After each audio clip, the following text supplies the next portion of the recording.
hold 5 knots, RF 5 knots, and after the display stage, we'll go back to drive, refuel, and then out to lighting again on operational deployment. So we have to remember, ladies and gentlemen, the aircraft we see displayed for us, the current aircraft are operational, we can get operational movement. We were very, very lucky to see this aircraft here today. It's been built in the former Soviet Union, powered by 4 51,000-pound thrust Zenith KB Progress turbofan, cruise 468 knots. It's got a range of 2,430 nautical miles filled with full fuel.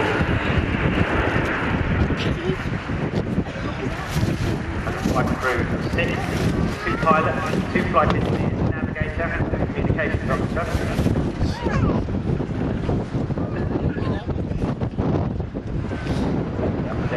Flight deck area comprises a galley, restroom, 2 relief crew cabins.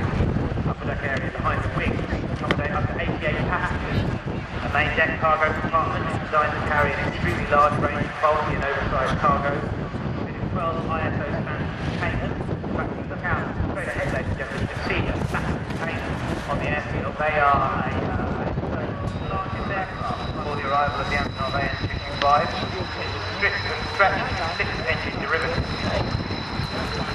This is the largest engine aircraft in the world to achieve full production state.